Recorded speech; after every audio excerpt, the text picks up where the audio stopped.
Young J-A-C-K-A-K, go like Suave, Young Enrique, speaking at AKA, she's an alpha, but not around the boy. Just be quiet around the boy. Hold on, don't know what you heard or what you thought about your boy, but they lied about your boy.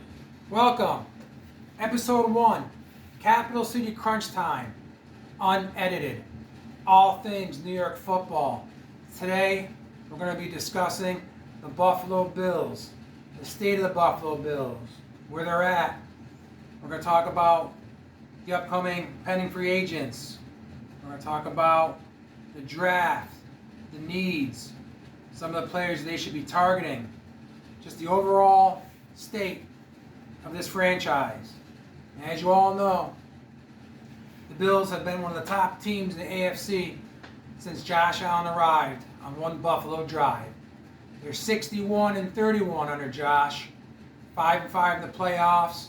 They've had a couple of real tough playoff losses, but this is a team that is very solid from top to bottom, led by Brandon Beane, the GM, one of the top young GMs in football, and one of the top young quarterbacks in football in Josh Allen. It's a very good football team, 4-time AFC East champs. They have a lot to be proud of. I know a lot of fans, a lot of people will say that they're underachievers or Josh Allen's overrated or this team just can't get over the hump. And the one thing I will say is that as a football fan, and I think any fan can attest to this, that all you want going into a season is you want to know that your team has a shot. And every year that Josh Allen suits up for the Buffalo Bills, they have a shot and they're a real contender. There's no question about it. They've had some tough losses. They've had to go through Kansas City and the chosen one, Patrick Mahomes. But those are battles. Those games have been dogfights. It's not like this Bill team can't match up. It's not like they can't play with this team. They can play with the Chiefs. Just came up a little bit short in the playoffs this year. And they've come up a little bit short in the playoffs against them in years past. But take nothing away from this team. It's a good football team. They got a great front office. They got a lot of good locker room guys on that team. But as long as Josh Allen is on that football team, they'll always have a shot. So, without further ado, let's get into it. The Buffalo Bills are going to be over $50 million against the cap. They have 21 pending free agents. Well, you're saying, how can they possibly be any good with all this going on? Well, I'll tell you, they got a great young GM in Brandon Beane, like I just spoke about. He's going to figure it out. He's going to figure it out. He's going to restructure some deals. He's going to let some guys go. He's going to finagle and renegotiate that cap. And he's going to have another great draft like he always does. He always comes up big in these drafts.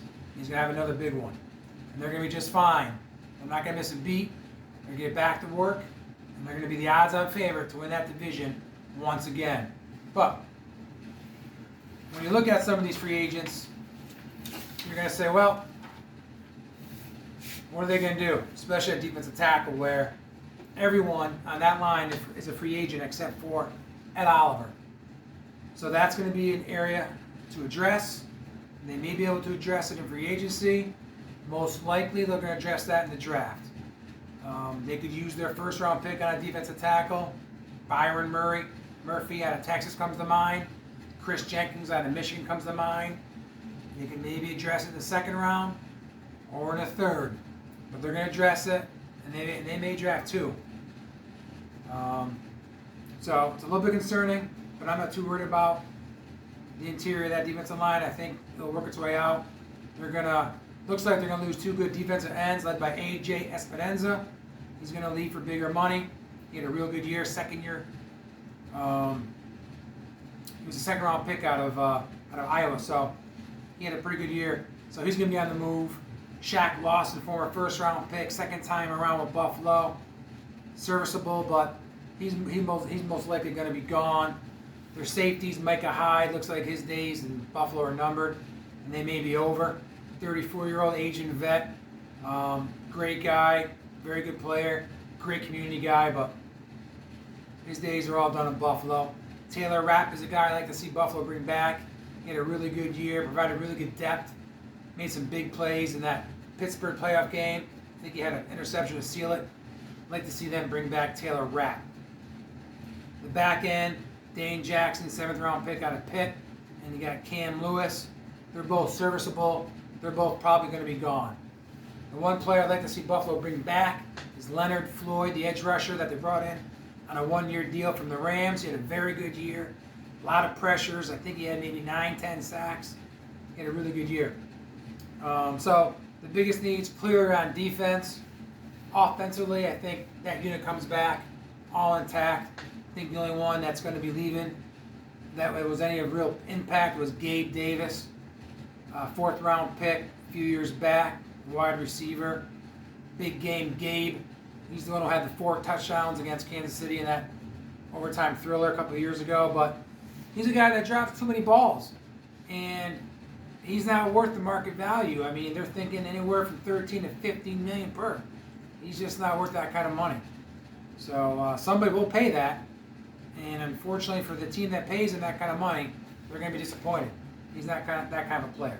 So I think overall they look pretty good offensively. They got 3 running backs that are going to be hitting the open market. All can be replaced though, really. Your lead back, James Cook, he's back. So no worries there. So they've got a lot of work to do. I do believe that Brandon Beane will figure this out, and he'll get the job done without any question. All right? So let's take a look at their cap hit, though. If they're $50 million against it, what does that mean? Well, that means that they're going to have to restructure some of these deals. They're going to have to cut some of these players. They're going to have to see if they can swing a deal, maybe with some of these players. Josh Allen's cap hit of $47 million kicks in 24. Diggs' cap hit is over $27 million. He's become a malcontent in Buffalo. If they could move him, I'd move him. Von Miller. You could say that was one of the worst signs they've had in recent memory. But at the time, it made sense. He's about $24 million over the cap. His hit. I have to start over. God damn it! Can you stop interrupting me? I'm almost done. Damn it!